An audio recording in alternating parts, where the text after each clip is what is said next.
ani kanan jedhu biyya Arabaa keessatti tokko wanti kaargoo ta'uu ani meeshaa qofasse ajaa'iba arra mistiriin tokko gadi ba'ee daa'ima kaargoo gootee jedhan intalli wayii gara Saawudii kana mee maal jettu sin mee maal jettu kan biraa immoo waa'ee DNA ijoollee ijoolleen jira akkuma beekamu shakkii keessaa uumanii jiru. Namni lama eega hiriyoonni lama wal abdee gidduu isaanitti uumamee iccitii jiru hunda isaa gadi zaragaanii kan dursa walitti himatanii walii dhoksaa isaanii iccitii isaanii walitti himatanii waliin bukeechaa turanii arra miidiyaa irratti gadi zaragaanii jiru nuti immoo isa gingilchuu dhufnee siniin jedha kaamsinoo mee maal jettu akkasuma immoo hordoftoonni jaalatamtoonni maatii chaanaala kootii hundi keessaniyyuu baga nagaan dhuftas siniin jecha warroonni koomentii badaa barreessuudhaaf bilbila keessanii gadi fudhattanii barreessuuf jettanii suuta jedha sinii galee maaliif jennaanii Itoophiyaa keessa warra jiraatuu fi ganni seenee jira akkasuma immoo biyyoota Arabaa keessa warri jirtanii aduusaa nama guba aduusaa keessa dhaabbatanii miisejii akka hin barreessine of eeggannoo taasisaa isiniin jedha akkasuma Itoophiyaa keessa warri jirtan immoo osuma bilbila keessan qabatanii miisejii badaa kana namaaf barreessuuf jettanu akka roobni sinitti hin roobne siniin jedha akkasuma immoo viidiyoo kana laayikii gochuu hin dagatinaadha mistirii kana wanta arganne sinii gingilchine simbiraan ga'uudhaaf dhufeen jira jechuudha. Egaa hordoftootaaf jaalatamtoota maatii chaanaala kootii arra wanti siniin jedhu hiriyoonni lamaan wal dhabdee gidduu isaanitti uumame hundi keessaniyyuu ni beektu. Egaa isaanis ati na dhiisii ani dhiisuu ati na dhiisii ani dhiisuu wal fukukkurii gidduu isaanitti uumanii mistira walitti himatanii hunda isaanii gadi gingilchaa jiru nutis immoo jalaa sorree gingilchaa jirra jechuudha. Maal siniin jechuun barbaade egaa dubartoonni amaluma keenya natti fakkaata gaafa wal jaalannu iccitii walitti himnaa gaafa wal lollu immoo iccitii safuudhee isheen ukkoo akkanaa jenna. Egaa har'a wanti uumame kunis iccitii baay'ee wal jaalatan intala wayiiti jechuudha.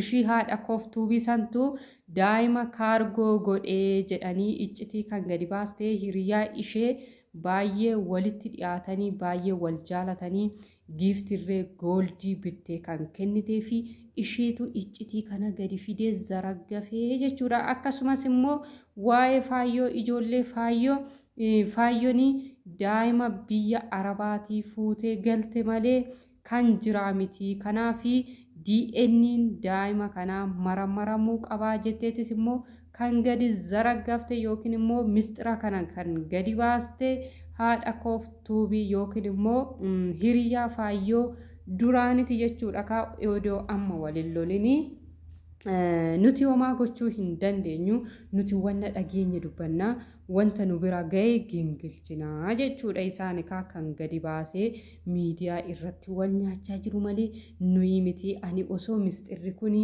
gadi hin bayinii ijoollee sin hiriyoota waliiti lakkii araaramaadha lakkii sinii nama guddaatti sin eegu lakkii ani nama baay'ee sin jaalatuudha sin lamaan keessaniyyuu araaramaa gaafanani jedhuuni ashaffaranyi jedhanii takkafaa dhuftee keessan na arrabsitee jechuudha.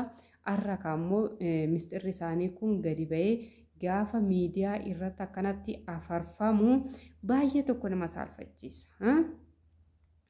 Baay'ee tokko nama saalfachiisa jechuudha. Hundi keenyayyuu irraa barachuu qabna.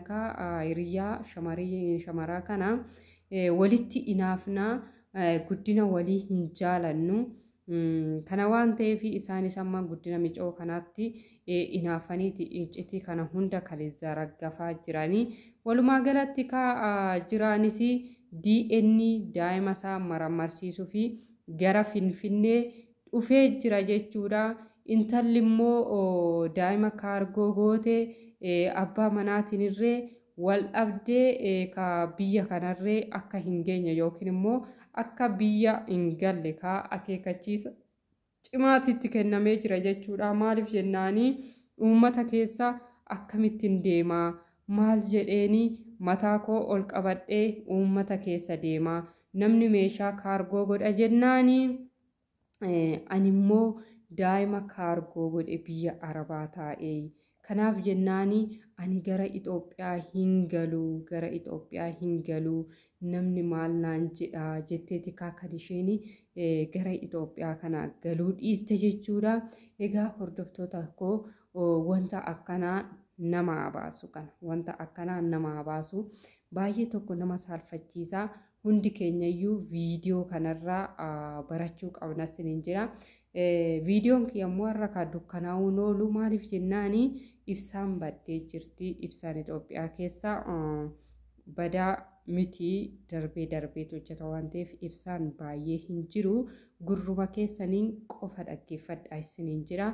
DN ijoollee jiraatis maalirra akka isaan ga'anii simbiraan geenyaa akkasuma immoo daa'imti kaargoo godhamte suni eessa akka isheen jirtus qorannee Itoophiyaa keessa waan ta'eef qorannee jala deemneet bakka isheen jirtu deemnee gaafannee isinii maxxansina isiniin jira. Hordoftootaaf jaalatamtoota koo hanga sanitti viidiyoo kana laayikii gochuu hin dagatinaadha. Maaliif akka ta'e hin beeku.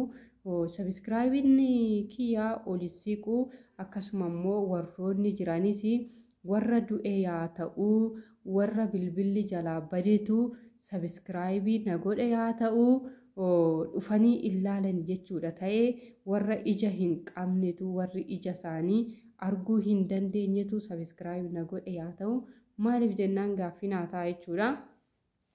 Sababbiin an akkas jedheef maal seetanii osoo warra ija qabu ta'ee viyuun hin dabala. Warra immoo bilbila qabu ta'es viyuun hin dabala.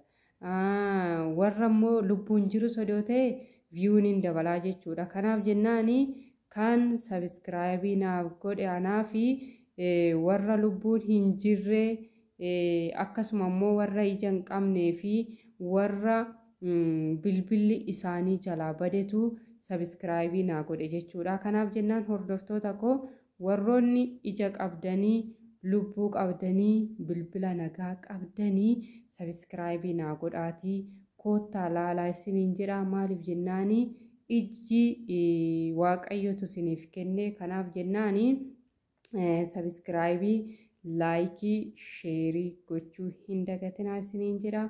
Turtii hanga yoonaa na waliin taasistaniif guddaa galatoomaa. Galata guddaa na biraa qabdu. Hanga viidiyoo biraatiin walitti deebinutti nagaan naaf tura. Turtii gaarii isiniif haa ta'u. Baay'ee.